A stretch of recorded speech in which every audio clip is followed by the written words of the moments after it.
मैं पवन कुमार और समावेशी विद्यालय का सर्जन पेपर थर्ड की ऑनलाइन कक्षा में आप सबका स्वागत है। आज का मेरा टॉपिक रहेगा विशिष्टता का संप्रत्यय तथा विशिष्ट आवश्यकताओं वाले बच्चे।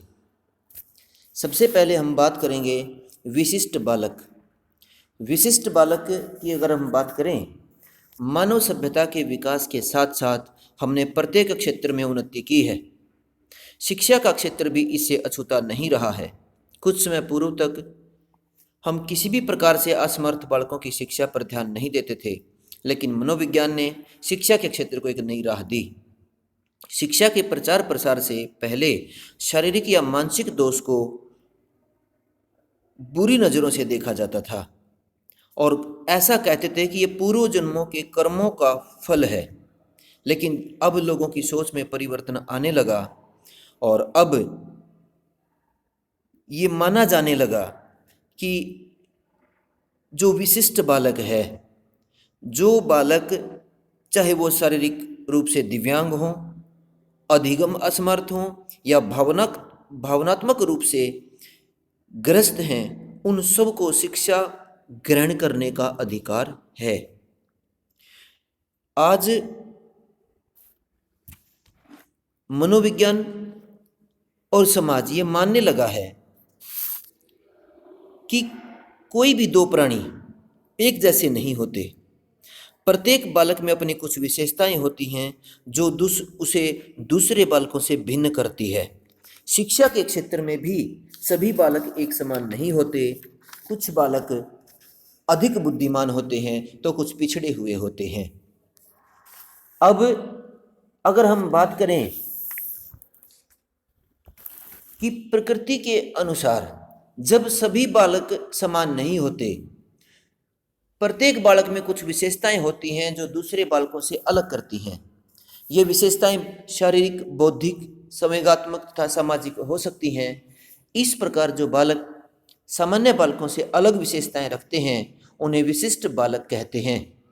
विशिष्ट बालक की परिभाषा है, किर्क के अनुसार विशिष्ट बालक वह बालक है जो सामान्य बालकों से शारीरिक, बौद्धिक, सामाजिक एवं संवेगात्मक विशेषताओं के द्वारा भिन्न होता है और उसके गुणों को अधिकतम सीमा तक विकसित करने के लिए विशेष कक्षा का प्रबंध करना पड़ता है।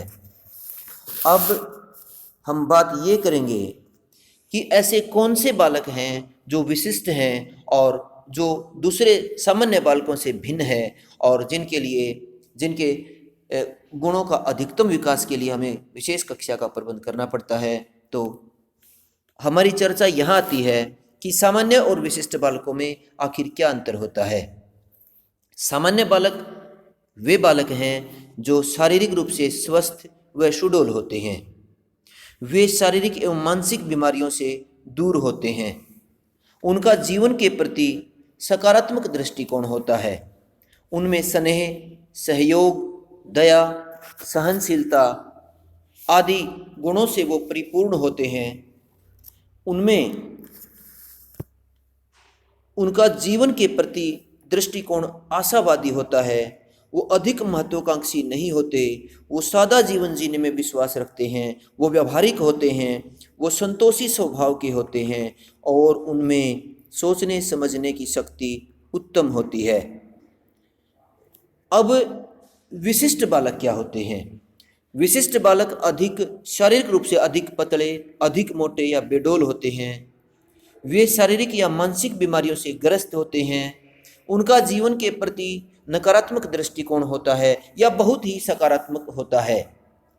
वो या तो अधिक निराशावादी होते हैं या अधिक आशावादी होते हैं।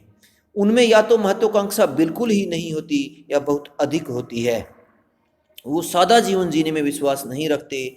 वो अव्यावहारिक होते हैं। वो संतोषी स्वभाव के नहीं होते और उनके सोचने समझने की शक्ति बहुत ही कम होती है। एक सामान्य बालक की बुद्धि लब्धि 90 से 110 के बीच में होती है और एक विशिष्ट बालक की बुद्धि लब्धि 0 से 140 तक हो सकती है। वो 90 से कम भी हो सकती है या वो 110 से अधिक भी हो सकती है। अब अगला हमारा प्रश्न ये आता है कि विशेष आवश्यकताओं वाले बालक कितने प्रकार के हैं। विशेष आवश्यकताओं वाले बालक कई प्रकार के हैं, जैसे शारीरिक रूप से दिव्यांग बालक, वे बालक जो किसी भी जिनमें कोई भी शारीरिक दोष पाया जाता है, चाहे वो दृष्टि दोष है, चाहे उनके अंदर कोई श्रवण दोष है, किसी भी प्रकार की कोई दिव्यांगता है, उनके अंदर कोई भी वाक दोष हो सकता है, वो निर्बल भी हो सकते हैं, या उनके किसी भी कोई भी अंग उनका किसी भी प्रकार से कार्य करने में सक्षम नहीं होता। दूसरा पॉइंट है हमारा मानसिक रूप से दिव्यांग बालक। अब मानसिक रूप से दिव्यांग बालक वो हैं जिनकी बुद्धि लब्धि 50 से 70 के बीच होती है, या यूं कहें कि 50 से अधिक भी होती है और 70 से कम होती है। ऐसे बालक जो मानसिक रूप से दिव्यांग बालक हैं, उनका वो अपने कार्यों के लिए अधिकतर दूसरों पर निर्भर करते हैं, वो समाज में अपने आप को समायोजित नहीं कर पाते। ऐसे बालक मानसिक रूप से दिव्यांग बालक हैं। इसके बाद है प्रतिभावान बालक।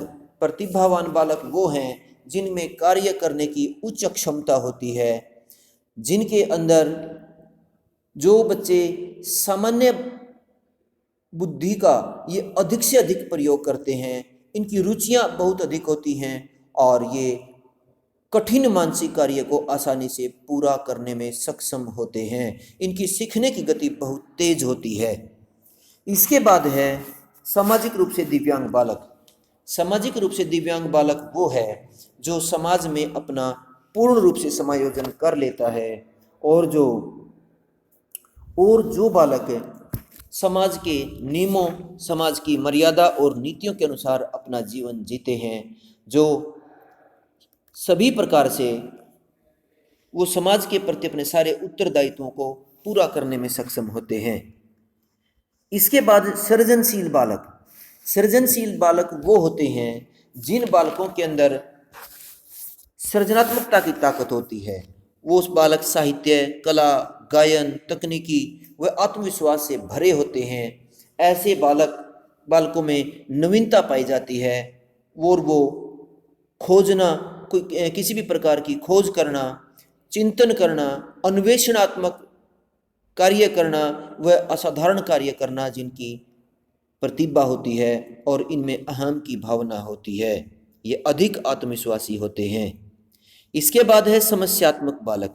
ये बालक वो बालक हैं जो शरारती होते हैं, झगड़ालू हैं, क्रोधी हैं, अनुशासनहीन होते हैं, ईर्ष्यालु होते हैं, और जो समाज के साथ अपना समायोजन नहीं कर पाते।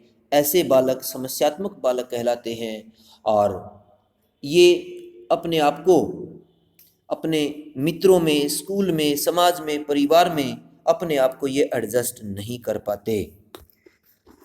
अब इसके बाद है सामूहिक रूप से परेशान बालक। सामूहिक रूप से परेशान बालक हम यूं कहें कि ऐसे बालक परिवार के सदस्यों, संगी साथियों, अध्यापकों के पक्षपाती एवं हतोत्साहित करने वाले व्यवहार के कारण सामाजिक रूप से विचलित हो जाते हैं। इसके बाद हमारा अगला पॉइंट है कि वंचित बालक क्या होते हैं। वंचित बालक ऐसे बालक होते हैं जो सामाजिक, आर्थिक तथा सांस्कृतिक विषमताओं के फलस्वरूप जिनके अंदर एक भिन्नता की भावना उत्पन्न हो जाती है, एक अनुशासनहीनता की भावना जिनके अंदर आ जाती हैं, जो किसी भी प्रकार से, चाहे वो सामाजिक, आर्थिक, सांस्कृतिक विषमताओं के फलस्वरूप इन बालकों में हीनता की भावना उत्पन्न हो जाती है, और ये बालक भी विशिष्ट बालकों की श्रेणी में आ जाते हैं। तो आज के लिए बस इतना ही। धन्यवाद।